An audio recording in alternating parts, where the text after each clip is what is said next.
సనాతన హైందవ సంస్కృతిలో హిందూ ఆలయాలకు ఎంతో ప్రాశస్త్యం ఉంది. నేటికి హైందవ ధర్మం సజీవంగా కొనసాగుతోంది అంటే రాజుల కాలం నాటి ఆలయాలే అందుకు తార్కాణంగా చరిత్రకు సాక్ష్యాలుగా మిగిలున్నాయి.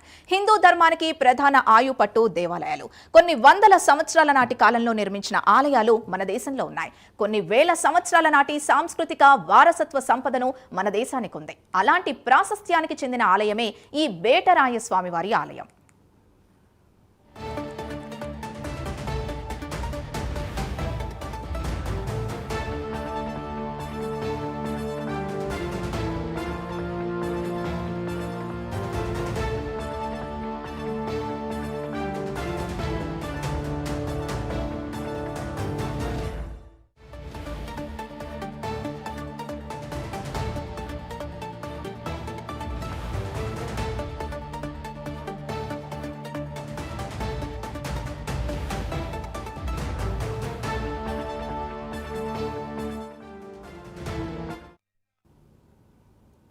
చిత్తూరు జిల్లా కుప్పంలో ప్రసిద్ధిగాంచింది బేటరాయ స్వామి ఆలయం. పరమసముద్రం గ్రామ రోడ్ కొండపై స్వామివారు వేంచేసి ఉన్నారు. ఈ బేటరాయ స్వామి సన్నిధి సుమారు 1000 ఏళ్ల చరిత్ర కలిగి ఉంది. శంకు చక్రాలతో విల్లు బాణం చేతబూని స్వామివారు భక్తులకు దర్శనమిస్తున్నారు.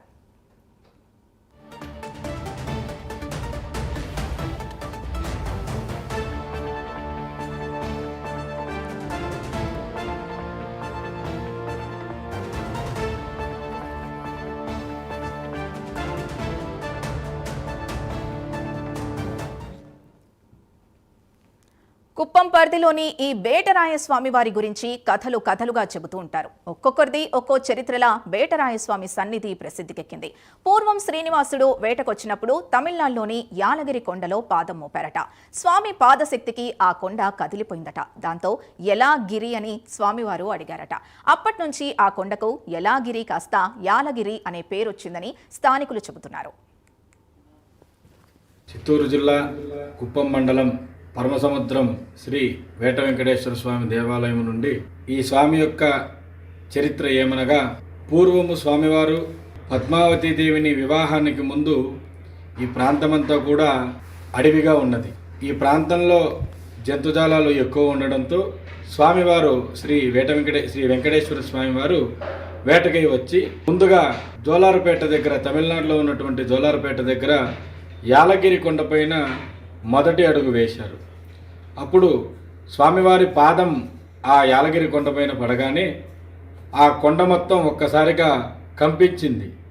దానితో స్వామివారు ఎందుకు యాలగిరి, యాల అనగా ఎందుకు, గిరి అంటే కొండ, ఎందుకు గిరి నువ్వు అదురుతున్నావు అని చెప్పి రెండవ అడుగు ఈ పరమసముద్రం గ్రామంలో ఉన్నటువంటి శ్రీ వేట వెంకటేశ్వర స్వామి కొండపైన స్వామివారు వేంచేసి ఇక్కడ స్వయంభూగా వెలిచారు.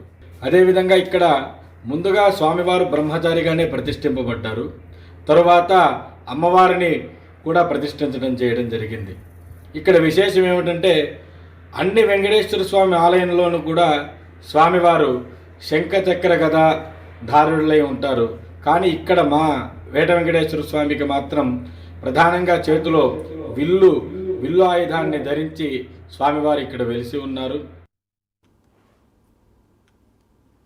యలాగిరి నుంచి వెంకటేశ్వర స్వామి పరమసముద్రం గ్రామ సమీప కొండపైకొచ్చి కొలువయ్యారు. వేట కోసం వచ్చిన స్వామివారు ఇదే కొండపై యోని ఆకారంలో ఉన్న కోనేటిలో నీరు తీసుకుని విశ్రమించారట. అదే సమయంలో స్వామివారికి రక్షణగా కాలభైరవుడు కూడా ఉన్నాడు. వేట కోసం వచ్చిన వెంకటేశ్వరుణ్ణి వేటరాయ అని ఎందుకు పిలుస్తున్నారంటే, కన్నడ భాషలో వేటను వేట అంటారు. నేటి కుప్పం గతంలో కర్ణాటక, తమిళనాడు, ఏపీలో కలిసి ఉండటం మూలంగా పరమసముద్రం పరిధిలో ఎక్కువ మంది కన్నడ ప్రజలుండటంతో స్వామివారి స్థానిక భాషకు అనుగుణంగా బేటరాయ స్వామి అని పిలుస్తూ ఉంటారు. స్వామివారందరూ ఇక్కడ ఉన్నటువంటి ఈ 3 ప్రాంతములు అనగా తమిళనాడు, కర్ణాటక, ఆంధ్ర భక్తులందరికీ కూడా ఈ వేట వెంకటేశ్వర స్వామి చాలామందికి కులదైవము.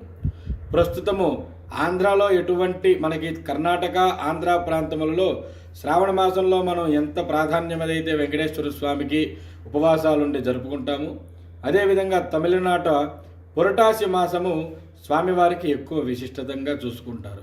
ఈ పురటాసి మాసంలో ప్రతి శనివారము కూడా ప్రతి భక్తుడు పొద్దున్న నుండి సాయంత్రం వరకు ఉపవాసం ఉండి స్వామివారికి హారతి తీర్థన తీసుకున్న తర్వాతే వాళ్ళ ఆ ఉపవాసాన్ని కూడా విడిచిపెడతారు.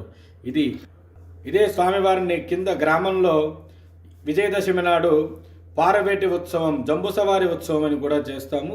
ఆ జంబుసవారి ఉత్సవంలో స్వామివారు అశ్వవాహనారూఢై అలా గ్రామం మొత్తం సంచరించి ఊరు చివరన ఉన్నటువంటి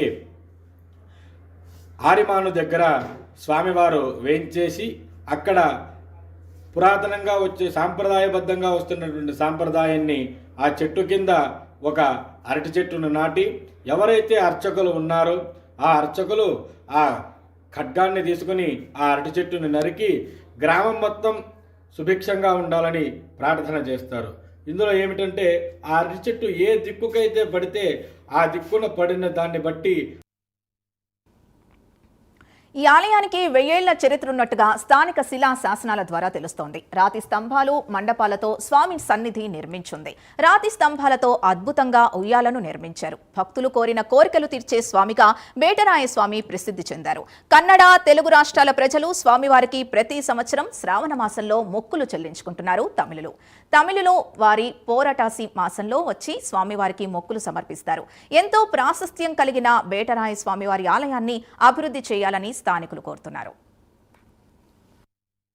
తిరుపతిలో ఏ విధంగా స్వామివారికి క్షేత్రపాలకుడుగా కపిలతీర్థంలో శ్రీ కపిలేశ్వర స్వామి ఉన్నాడో అదేవిధంగా ఈ బేటరాయ స్వామి కొండకు కాలభైరవుడు క్షేత్రపాలకుడుగా వేంచేసి ఉన్నారు.